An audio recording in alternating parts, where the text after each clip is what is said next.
The year is 1989, and legendary director Brian De Palma brings us a harrowing Vietnam War drama based on a true incident.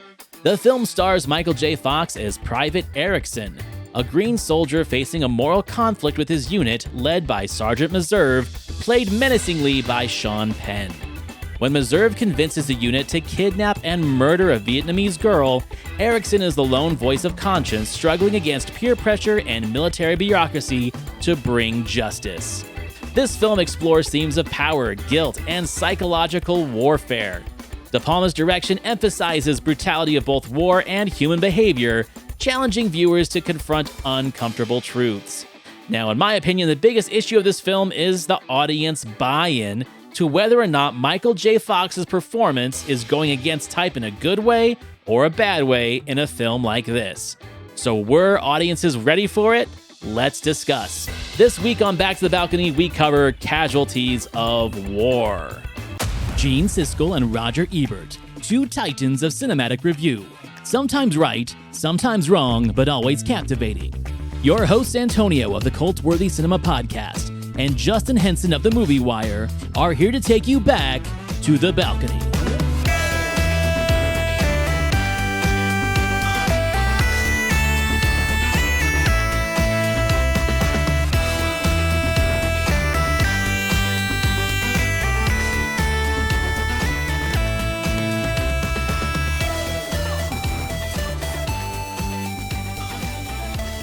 And I mean, you know that I am a huge Brian De Palma fan. We've already done Bonfire of the Vanities on here, which you hated, and I loved. You know, revisiting it as an adult, I thought it was great just because it did all the Brian De Palma isms that I really liked. Now, I mentioned offhand in the last episode that I revisit this movie like every 5 years or so just to see if I like it better than the time before. Because of all of, I'm going to say, the mainstream De Palma films, this is the one I've always struggled with. Not with the cinematics of it, not with the De Palma style, but with the fact that does De Palma style work with a Vietnam film? And do these performances of Michael J. Fox and Sean Penn work together? Because there's a lot of infamous stories behind the scenes on this movie, which we'll get into in a second. But I will honestly say that this particular viewing, I got a lot more out of it than I have in the past. And I think that's just going to be a progressive thing. I'm not going to say I like the movie, but I get more out of it each time I watch it and I can appreciate more from it. But it's not a feel-good movie by any means. And I think that might be the problem. So what is your opinion on this film? Well, we've had this discussion before. I'm not a big war movie guy. And this one... Me either.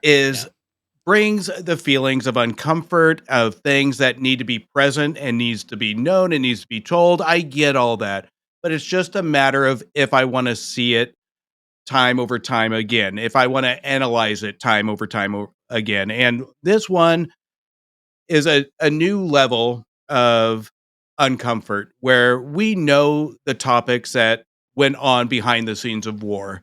You can be the boy next door and still have an evil behind you when you go to war. And that's what it kind of presents here in a way. This one was tough for me. And in no way will I say this is a bad De Palma film because I think it's shot brilliantly. I think it looks great. It does all the right things to bring emotion to the forefront. But the written dialogue by David Rave is where I have an issue with. And I think it doesn't do enough justice. And with an adaptation coming to the screen, there is a lot more stories and mental stories to tell behind these men we see. And the performances, given these early stages of some of these cast members, I think they do a great job, especially where we see them now in their careers. But when it comes to Michael J. Fox, I got to tell you, I think he does a fantastic job to an extent, but I think the casting here relied more on the boy next door versus his range. I think they went more with his size. I think they went more with what he can do to present that innocence in contrast to the rest of the cast versus what he can do. I don't think he does a bad job, but I think it was a miscast to an extent because Michael J. Fox, to me, was more of a distraction than something of a symbol of just and right. 100%. And that's exactly what we talked about in our Secret of My Success episode, where it's like there's this point in the 80s where they are trying to say, what can we put Michael J. Fox in besides a Back to the Future movie? And some of them worked and a lot of them didn't, but not because he was a bad actor, but because this was obviously just a project that they wanted to put him in, regardless of whether he was the right person for the role or not. And that's a hard thing to be as an actor. And I think sometimes that is a struggle for actors who have a certain niche, whether it's being short, whether it's being, funny or having a sarcastic personality, to let the system put you into a film that's just not right for you. But you want to work, so you do the film and you do the work. I think it's very unfair to put Michael J. Fox in a role like this opposite Sean Penn, because craft-wise and performance-wise, they are two polar opposite ends of the spectrum, and it shows. It's very obvious, to the point where I think it does take away from all the brilliance of the filmmaking and what other actors are doing. So that was a complaint of critics back then, not these two, but other critics back then. And it's a complaint I hear from people now. It's just like, you want there to be a good chemistry between the protagonist and the antagonist, right? There's no chemistry here. What's happening is each of these characters think that this is their movie, and they are doing everything they can to make it their movie. Therefore, it's not a cohesive motion picture with these two. What really makes it work for me is what the supporting cast is doing, what the director, cinematographer, even the score, all of that to me is just great. It's the two leads, not that they're bad, they just don't mesh. There's no glue between the two of them. And I get it. They're supposed to hate each other in the film, and they hated each other on set as well. Maybe too much of either bled into the production, and it just shows. That's my biggest complaint about this movie. 100%. You said it exactly what I felt is when we get to it, and I think it was about the 45-minute mark where it became more obvious that you see Michael J. Fox almost crouched over all these characters. It's almost like an abused puppy from Paws, that he is at the feet of these other soldiers, and there is no real bravery other than what he tries to portray in saving this abused, raped girl. And even though the intent is clear, but where is the bravery when it comes to standing up to these, other than just when we get to the climax? This is in the heat of war where there are a lot of stakes, and we don't see his stakes really relevant on screen up until we get to that climax. We see the sweetness of him, but we don't see any elements during the movie other than his internal guilt of what he sees on what am I going to do. And that might be true during this time. But at the same time, we need to have a deeper mental state of this character. We need to know more about this character, of what his thoughts are. And Fox doesn't portray that during this, other than wanting to be that boy next door. There's a shot in this movie that I revisited probably about 3 times on Rewind. And it's a shot where we have the pouring down rain, and you get a half shot of Michael J. Fox with just the pouring rain. It's a brilliant shot. And then I paused and I took a note saying, why can't we get this in dialogue? Why can't we get this more abrupt to show that this isn't right, to really test Michael J. Fox's range? Give him some material that he can work with to test his range and have that confidence. And that could be because of the alpha and the beta behind screens. Everybody wants their screen time. Everybody wants their dialogue, and they're not taking Fox serious. That could all be true. But there is potential here that is missed to really let loose on the vulnerability of this character. Also, just like the package that this movie comes in, like, you will never hear me say that De Palma doesn't do amazing visual camera work and cinematography. Like, that's what his calling card is. I mean, the number of split diopter shots in this movie that don't even like belong where they are, that's a De Palma trademark, and I'm all here for it. And I love seeing it when it pops up. But when it comes to like the context of these people, so agree with you on the war movie thing, right? Because like we all know war is hell. And that's kind of the theme of like every war movie.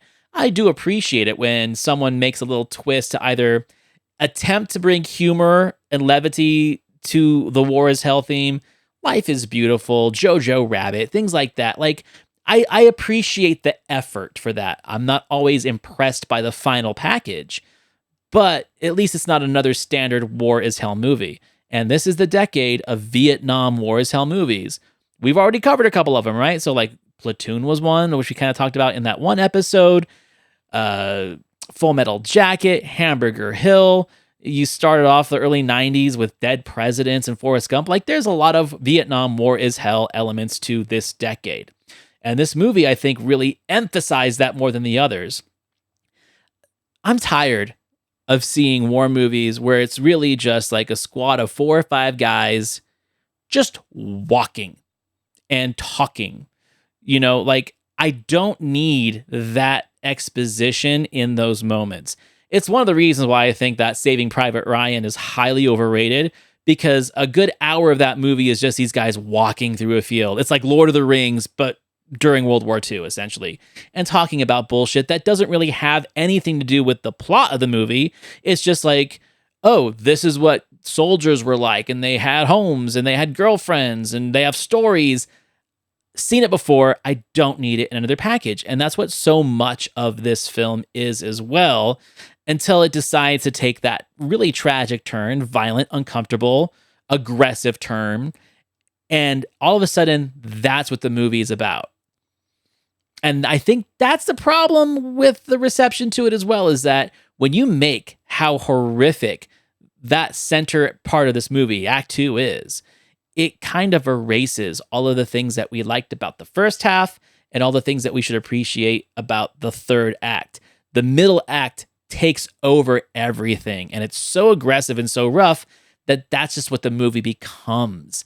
And that's what I've always had a problem with, is that it doesn't feel like a complete film. And I think that's what my problem is with this, is even when we're taking all these scenes of walking, there's nothing of interest or build to these characters other than banter that's so simplistic.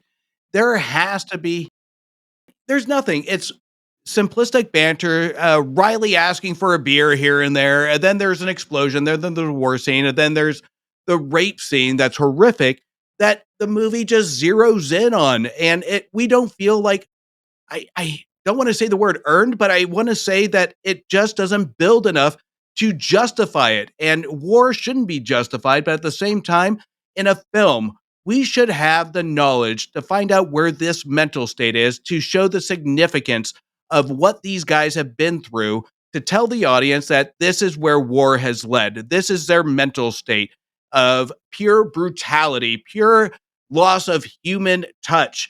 This is disgusting. And we don't get any of that. It goes from friendly banter to rape to action scenes to rape to action scenes. And I think that's my main issue with this, is there's no real substance to these characters, is other than just boyish banter that you would see in a frat house that ended up raping a girl. And it isn't the way this movie should have played out, especially when we get to the climax that made me angry. Yeah, I think that the most important dialogue and the most meaningful dialogue and character studies are done completely in passing. For example, like once they get back to one of their main bases and they're walking along and he meets up with a friend of his, that's where he does bring this whole kind of soliloquy of, you know, all these guys are justifying all these terrible things they're doing because they've been in this war for so long and they feel like they've lost their humanity, when really that's where humanity is its most important. There's really great messaging in that exchange, but it's done in a walk and talk that doesn't really give us the levity that we need to really drive that point home. And I think that was where I had a lot of issue with this, is like the meaningful dialogue in this movie are all done in passive walk and talks. And then we're focusing more on the horrific acts. And we already, like I said, war is hell. And the other thing I don't like about what they decided to do with this movie, and I get it, it's metaphorical, we don't learn enough or see enough about the enemy. Whenever we see a Viet Cong, it's always in a distance, being shot at from a distance, being blown up from someone with a mortar shell in the distance. Where in other Vietnam films like Platoon, The Deer Hunter, Full Metal Jacket, we get a lot more insight. Good Morning Vietnam, especially. We get a lot more insight to the enemy, which makes us invest in the story more. But instead, I think they, as a filmmaker, director, and the screenwriters, they wanted to show like the metaphor of like, oh, well, we're actually the monster. The soldier becomes the monster. The enemy is within. That's why this whole dispute between what's going on in the unit is so important. But it also makes it feel like this could have been anywhere. It didn't have to be Vietnam because we don't learn enough about what they're going up against. I think that could have been handled better in the writing. We look at war films as a storytelling of tragedy, of unnecessary violence, whatever your opinion may be on it. And that's the main theme we get with every single war movie, or to tell an individual heroic story, right? But when there is a moment in the beginning, first half of the movie, where our soldiers are walking through a village and the background, nobody's looking up, nobody's engaging them. These are soldiers with guns over their shoulder. These are people walking through a village of uncertainty, and there's no reaction from the villagers. So that's where the environment, building the environment, is so important. Is if war is hell, shouldn't there be a threat? Shouldn't there be a curiosity of these strangers coming into a village? So, what are the real stakes here? Yeah, you're right. We do see them from a distance, but when we're seeing interactions, the only interaction we see with villagers or a community is when they're kidnapping the girl that they raped. So, to me, there has to be higher stakes here to build the idea that war is hell, that these guys are in an uncertain environment. They're in a time of war, because you can't tell me, unless somebody wants to email and correct me, that if you're walking through a village during time of war, nobody's going to look up and acknowledge a threat or just a mere curiosity. I think one of this film's sins is it just came too late in the Vietnam craze, and it tried to like maybe up the stakes in ways that the other films didn't demonstrate. So, for example, Full Metal Jacket doesn't show a lot of sexual assault. Neither does Platoon. Deer Hunter is more about the POW aspect of the war, right? And so this is showing a different side of the monstrosities that people were committing to essentially innocent bystanders of this country and this police action. But I think that's the problem. I think it knew it was late to the party as a film, as a Vietnam film. So I think it had to up the stakes to make itself feel more relevant or more important as a war film, because they're coming at the end of the decade and we've already had some bangers, right?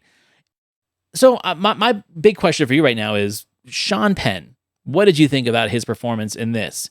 And is it too much, or is it what the film needed? It was inconsistent to what the character was going to be. So I didn't know what to take from this character. It was always a guessing game with him, and whether that was intentional or not, or whether that was the sergeant trying to balance morale or being a higher rank, I don't know. But the persona of him was never consistent. So, and I don't think we got, honestly, enough screen time to really get to know him. This is the problem with war movies, is somebody in charge always has to be the authoritarian, and that's where the movie has to portray him. We don't get a lot of depth to it, other than Ernie Hammer maybe in Full Metal Jacket. So where we get a little bit of dialogue to kind of explain his intent, right?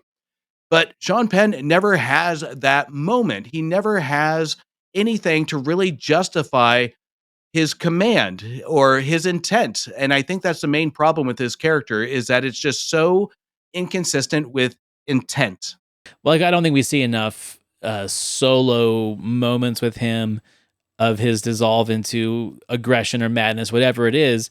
Obviously, the thing that sets him off is his friend, his former supervisor, dying. That kind of sets him on this path, but we don't see that character switch in him. Instead, it's through dialogue later where he's like, oh, we're going to go do this recon mission and we're going to kidnap a girl along the way. Like, we don't see the transition, which I think is a shame. Maybe they shot it and we just didn't see it. I think the biggest problem here is the fact that up until this film, Sean Penn was just known as like that quirky actor, you know, At Close Range and Fast Times at Ridgemont High, Bad Boys, like all good roles, Taps, but he hadn't made a name for himself as this persona, this super method, I'm not going to break character, I'm going to make your life a living hell while we shoot this movie because that's what my character would do. This is the movie that introduced that Sean Penn. And that's the Sean Penn we've had ever since. In fact, we're expecting him to do some wacky shit and absorb himself into a character or talk to dictators in real life. Like, I don't know. This is the movie that really turned that switch for him. And I feel like he's got something to prove in this performance. Almost as if he's like the new De Niro, which you can tell is what he's trying to do. There's a very funny story. I watched Stephen Baldwin, I can't remember what podcast it was. I think it was Jamie Kennedy's podcast, where he was actually cast in this film. And he tells a story about it was like his second day on set. And it's his first scene with Sean Penn. And Sean Penn did not use this accent in the table read. He did not use this accent in rehearsal. So when they went to go shoot this scene, he's got this accent and Baldwin just looks into the camera and is like, is this how he's going to talk for the rest of the movie? And De Palma fired him the next day. So he essentially was in the movie and then he questioned the work of the artist and got fired. But it's a very important question because I feel like this character is so forced. And even if it was method, which it was, why did he choose this vessel for this character? I feel a quiet, more menacing type character would be more intimidating than this Brooklyn accent caricature that he's bringing to Vietnam in the 1960s. Like, I just feel that it's very performative. And I think that's not an isolated opinion. I think a lot of people feel that way about his performance in this movie. I think when we go full method acting, there is a danger to that because it can become very linear and it can become very straightforward and it's hard to interpret what the intent is. And I think the arc for this character and where the turning point should have been, and we can put De Palma in character direction here, but it's the moment he's shaving when they're on leave and we have that close up. And that you can tell there is a real opportunity for a slight emotion, a slight facial gesture, just something to tell us something of this character on where he's at. But they never tap into the opportunity. And this is where it just becomes bland. There's no emotion. And it's too a method, in my opinion, where you have to be that straight sergeant. These are human beings in war. You can twitch your eye, you can twinkle your nose, you can give a frown to show that there is something else going on beneath you. So you can be the toughest soldier on the field, but you can't tell me you can't do one thing to show that you just lost a soldier, you lost a friend, you lost a family member, whatever it may be. And I think that was a missed opportunity where when you go full method, you lose emotion. And that's where I think the problem is with Sean Penn's character. To me, I think who does it brilliantly in here, even though he has the least amount of lines, but we can see it in body language. And I swear to God, this is going to be a quote, and it's going to go against me, is John Leguizamo, who during this time, when we get to the brutal scene where we have it pretense set up on making fun of Michael J. Fox for not wanting to rape this girl, John Leguizamo has this body language to him that you feel horrible and you don't want to feel horrible because he goes through with it, but you can tell the pressure, you can tell this is going to staple him for the rest of his life.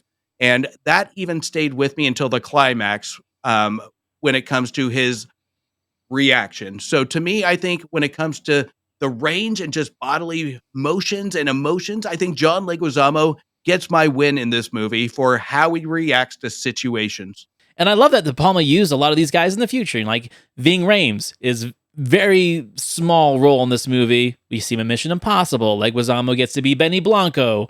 You know, Sean Penn gets to come back and be the lawyer in Carlito's Way. Like, he gets to use these guys again. And I think that's great. That's a really great way to kind of harvest talent and use them again and get them seen. No, there aren't any bad performances in this movie. I'm not even saying that Sean Penn's performance is bad. It just doesn't work with what I think the role was supposed to be. But on the flip side, I got to say that Michael J. Fox, his performance isn't what the role needed to be either.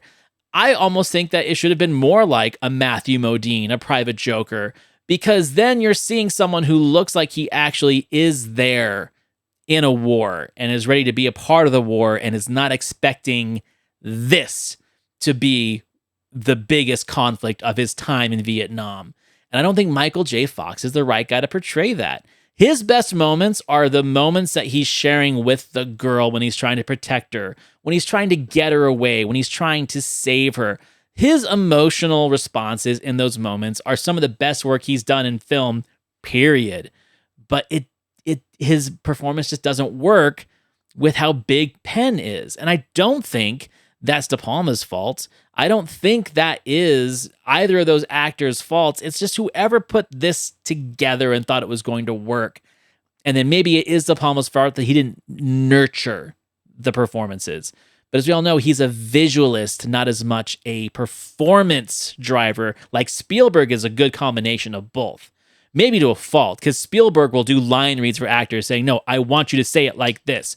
De Palma doesn't do that. He lets the actors do the acting, and then he does his camera work. So, yeah, I think at the end of the day, to me, the biggest issue with this movie is just the fact that it's about what it's about and what it's trying to do in terms of being a war movie after such important Vietnam movies came out just in the few years before it. So I think it's a missed opportunity, but at the same time, I'm not upset that it exists. It's a topic that should be part of our culture. It should be told. It's one of those stories that we learn from history that should always be present, whether it's books or cinema, music, whatever it may be. So it's a story that needed to be told. Was it told to perfection? Absolutely not. Was Right. the topic on hand more of a forte than a holistic story? Absolutely. But in a way, this is where I'm going to contradict myself, is the topic at hand of times of war on disgusting acts should be a forte. But at the same time, the question of why this happened should be a bigger forte. And that's where I think the storytelling needs to happen if we were to learn from the past and learn to past stories and learn times of war. And I think that's the intent that filmmakers need to go in when they tell a story of this high magnitude.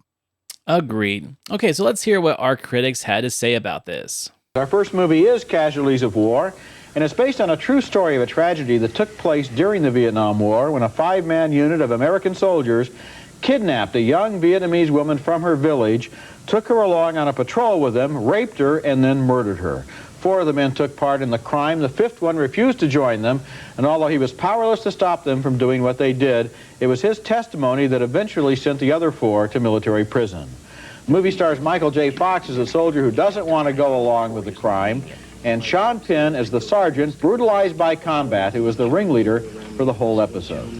So I always know that Roger is going to give us a favorable review when he starts essentially giving a synopsis right off the bat. When he gets extra wordy, when he gets extra into what the concept of the film is, it's almost like he is setting up his thesis, which he's going to present in a favorable fashion. When it's a movie he doesn't quite enjoy, we just talked about it in the last episode, he rushes through and let's get this movie over with. I don't want to talk about it too much. But if he likes it, or if Gene likes it, you can tell they get extra descriptive about the movie is. So I think that's one of the first things I recognized when I watched this film, this review for the first time, is like, oh, he liked this movie because he's already giving us all of the P's and Q's of what the movie is. And in fairness, this kind of movie is one of the hardest movies for a critic to critique without sounding like a complete asshole, because it has a hard topic. It has war. It has young men giving their lives. So it hits all the notes for a critic to say, how am I going to gently, slightly give a good review if it's covering topics like this? It's hard to give a bad review to a movie like this, and critics know that. I am so glad that you said that, because I feel that war movies or movies about historical tragedies almost always get some kind of free pass from the critic because they don't want to sound like a dick saying, oh, well, they shouldn't have made another Vietnam movie, even though they might be thinking it, right? Yeah, I 100% agree. Like World Trade Center, the Nicolas Cage, Oliver Stone movie, it's balls, right? I watched it. I try to watch it. But it got good reviews because who's going to say that this film about one of the worst American tragedies ever doesn't hold up?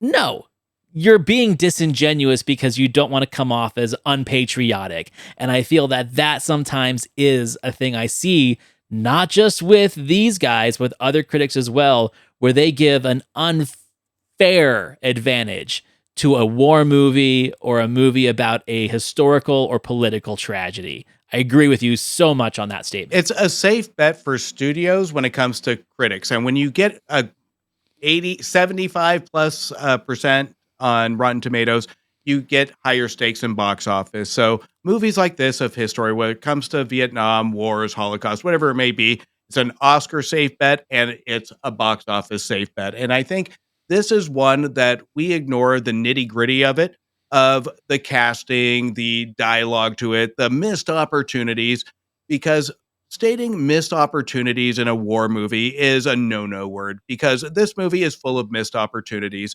And we talked about it earlier. We focus more on the tragedy aspect of it, but what could have made that a more tragic event, a more retelling of a true story that really did make us feel, other than the overlaying topic. So I think that's where this movie misses, is it banks on that overlaying topic.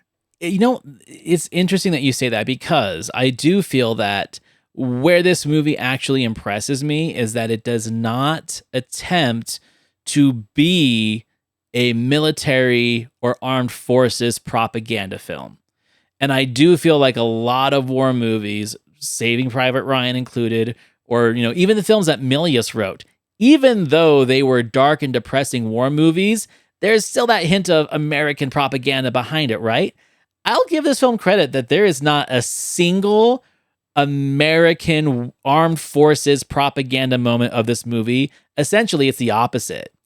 And I'll give it credit for that because that's daring to do a war movie that's not at least a little bit full of propaganda. So I'll have to give the movie some credit on that. And the fact that these guys are about to essentially stroke this movie off in this review, they don't even touch on that either. So it's kind of a positive for me that this film doesn't go down that path. It is, and I will give you that, but that also goes deeper into the missed opportunity of what this could have been when it comes to covering in the background. So we don't need war movies to wave the flag and do all that, but we do need something of the why of human nature, of what led us to this point. And it can't just be war. We already recognize, the audience know war sucks. War is hell. The things people go through in war is horrific.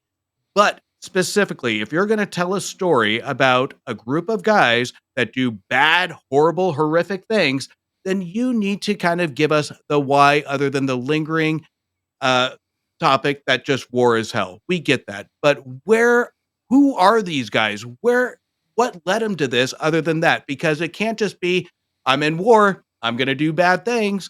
So we needed something more of substance to lead us there. And even if we're not going to have that patriotism aspect of it, then what is the missing element to give us that extra layer to these characters?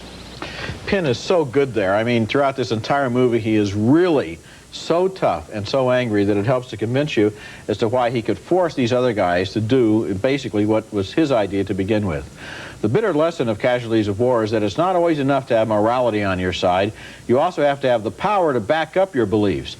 The movie's about the group dynamic in that small military unit where the veterans of combat have become so hardened that they no longer consider the Vietnamese to even be human beings. Fox is the newcomer. He's only been in combat a few weeks. He knows what they're doing is wrong, but he's outvoted, intimidated, and powerless. That process makes Casualties of War a strong and perceptive movie, although I could have done without the scenes at the beginning and the end of the film, which make the whole movie into a flashback, providing a conclusion that is so uplifting and gentle and unconvincing that it feels tacked on. I don't know. Do you agree with that statement? I don't, because I think especially with the climax, because as we go through the climax and we get each individual sentence, that made me angry. But at the same time, we talk about the element of bravery in war, and we talk about the element of bravery of oneself. And this is one that we get a 5-minute snippet of Michael J. Fox with a shovel after almost being murdered, go against these guys, and that isn't enough to justify it. So there, again, missed opportunity of how many times he could have stood up against these guys. And I think this is where we go back to the original casting of it, or the original character direction of it, or the design of the character. Of we needed somebody that's just not the stereotypical, I'm the new guy, I'm short and I'm new. We needed a good tug and pull of contrast of I am here to do my duty. I see what's wrong, and I'm going to go against this other than just using the system that's against my favor. So we needed something in the middle to show that bravery on it. So I don't agree with it, because I think the climax, like I said earlier, made me angry, especially with that. And that's the intent of it. I get it, especially with that comment in the climax saying they're not going to do any jail time anyway. They're going to get off. It needed to go further than that. Well, I think that there's nothing wrong with the idea of having a flashback about a war moment. That's kind of to be expected in a war film, especially if it's not a contemporary war film. If it's about a war that happened within reasonably people's lifetimes, right? So this comes out in 89. So it's less than 20 years since the end of the Vietnam War. So it's still pretty relevant to people who were alive and probably had combat experience in this war, where, yeah, people think about war all the time and it's a flashback. I don't think there's anything wrong with that. I don't know if he wanted just to be meaner and not have some kind of, like, it's not a happy ending. I don't understand why he's saying uplifting. It's not. If anything, it makes it even more sad, because he's literally seeing ghosts of war in his everyday life. You know, that's kind of horrifying. I think that that's not a happy ending, regardless of what the score does at the end, right? So I think he just misinterpreted that, or that's just the way he wants to describe it. Gene's got something very interesting to say about it, though. I like the movie, apart from the beginning and end. I liked it, too. I didn't like the setup where you see that Michael J. Fox is alive and telling the story in reflection, because that takes away, obviously, some of the tension. Right. During the piece, you know he's going to survive, and, of course, that's not what you know in any Vietnam situation. I think one of the problems people may have with this picture is that it is not a big-scale Vietnam epic, and with people like De Palma, Penn, and Michael Fox in it, you think big kind of picture. And it's a small, singular story, one person, one crime, which is obviously emblematic of a lot of what went on in the war. I liked it, too. I thought Michael Fox did a good job in getting rid of his TV personality, his light comic personality, and as the picture progressed, his character was not... Both of them did a good job, because Sean Penn, who, as we've said before, is one of the best actors around right now, he is so filled with venom and so filled with this coiled up tension that he's gotten from all of these months in the jungle, all of these months of living under the constant threat of death, that he is able to absolutely impose his will on the others, and he convinces us that he could do that. There's a scene where he's shaving before he's about to go out for his last night, and the way he shaved I like that had me on the edge of my seat, as if he were going to take that razor and do something else with it, or even cut himself. Yeah, I figured he was going to cut himself. I don't know. This is my conflict with both of these guys at the moment. Is like they fell for the theatrics of Sean Penn, and that they're spending almost 4 minutes of talking about this movie, most of it dedicated to this performance, because I think that is what was getting marketed. You didn't hear a lot about behind the scenes disputes during a film's publicity release, right? If you ever heard stuff about what happened behind the scenes, it was years later. You know, someone told a story to a Johnny Carson or something, or someone wrote a book about it. But this movie was built on the hype that these two hated each other and that Sean Penn was a total dick. Essentially, Jared Leto wishes he was Sean Penn of the 80s with all the nonsense he pulls. So I almost feel, dare I say, tinfoil hat, that this conversation and that their, projected love for Sean Penn almost feels like it's part of the marketing. because the dispute behind the set between those two was definitely part of the marketing, because we all knew about it as the film was being released. If they would have said, you know what, we'll take Don Harvey as Clark, the psychopath that visually you can see as a psychopath in this movie. If he was shaving, I can tell I would be on the edge of my seat, but there is no way I can see that point of view. And I really do try of seeing Sean Penn face straight in a camera, shaving with no emotional reaction, how that leads to you on the edge of your seat. That's stupid. So to me, it's intensity, I get, is what the intent was here. But that's not what we actually got. It's just staring into the camera. But when it comes to when we get to the climax and all that jazz, I get what it's trying to do is to show the Nixon newspaper from the beginning, to show how corruption has solved itself and how it never resolves itself at the end. I get all that.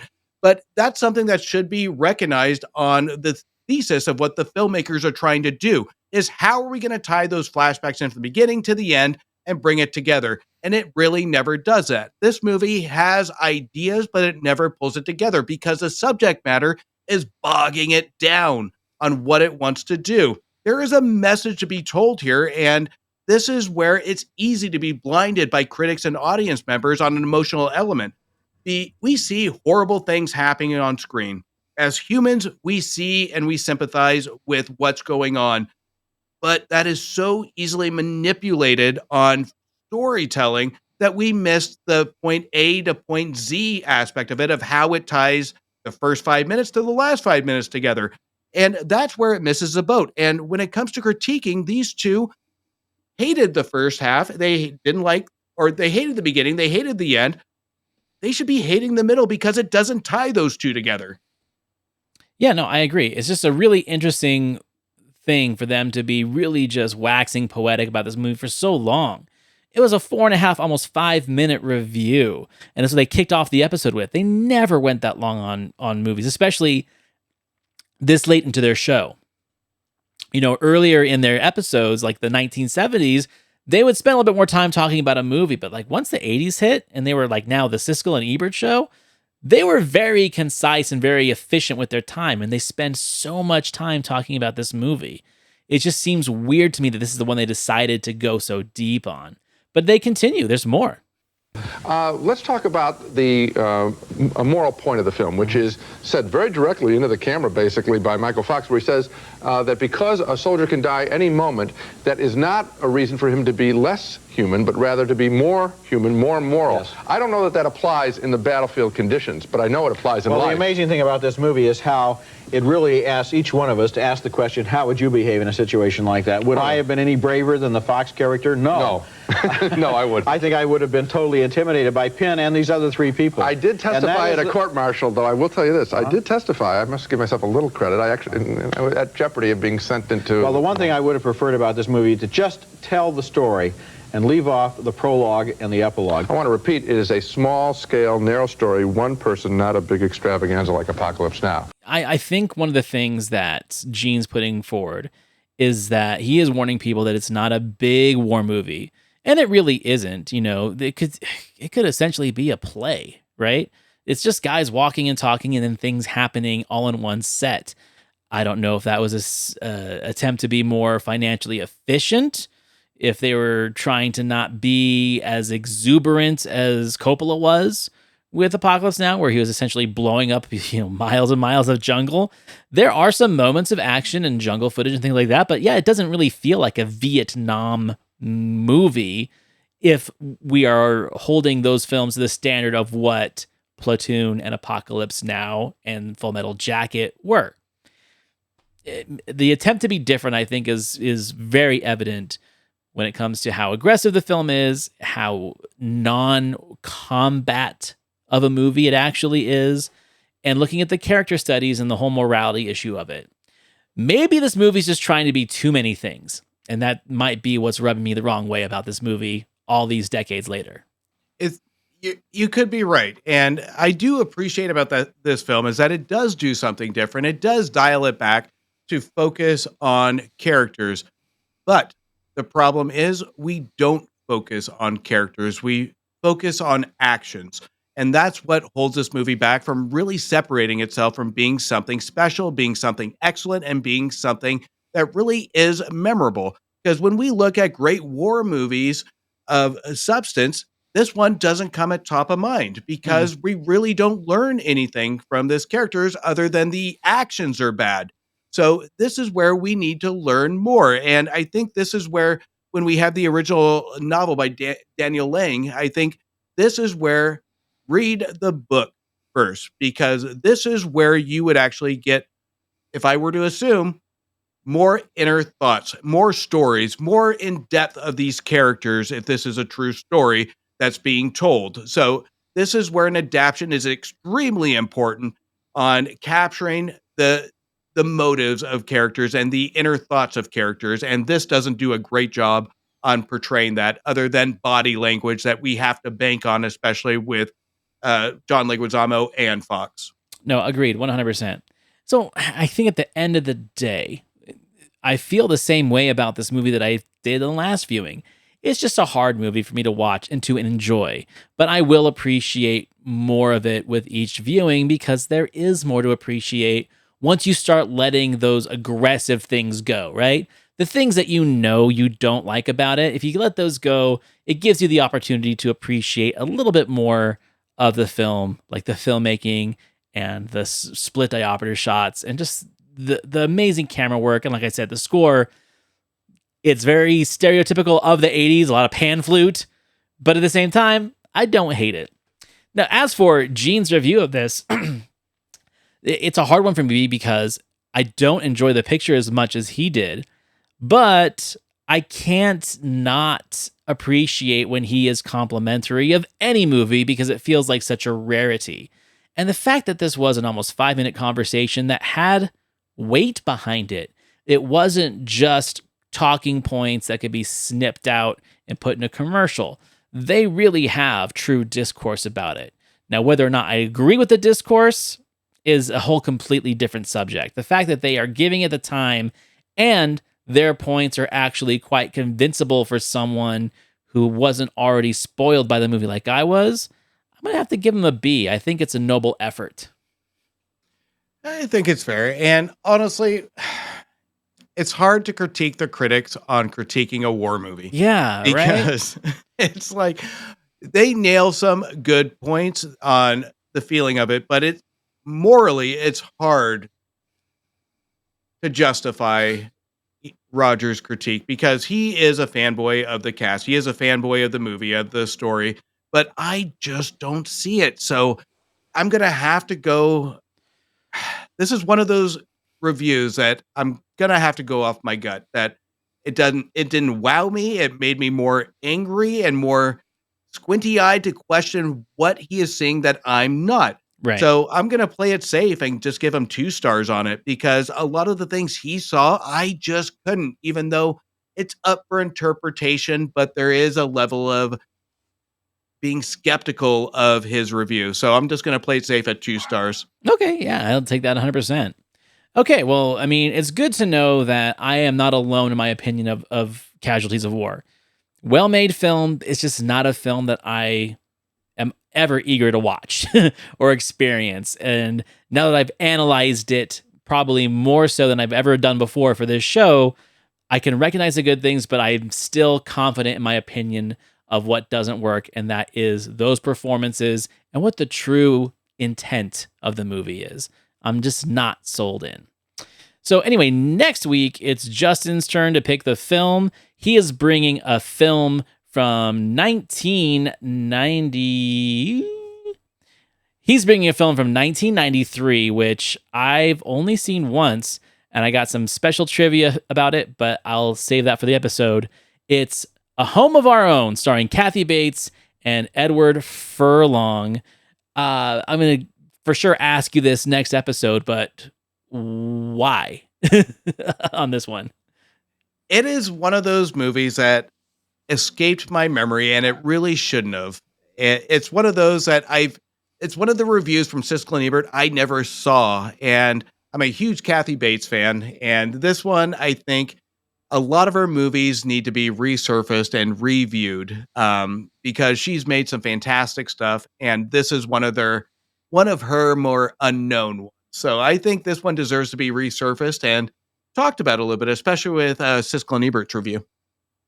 Yeah, I mean, when we talked about her in our high school episode where she's the mom in Angus, even though she was an Oscar winner at that point, to go and do a small role like that in a small film like that is very exciting, which makes me really am convinced that she's in it for the work. She's in it for the performance, for the role, for the opportunity. It's not just a paycheck thing. And even if it is sometimes, who cares? The fact that she is actually in all of these movies that just flew under the radar because she liked what the film was about or what the director was trying to do, you got to appreciate a true artist like that. So yeah, I'm excited to talk about this one because I have not watched it since it came out. So stay tuned for that one.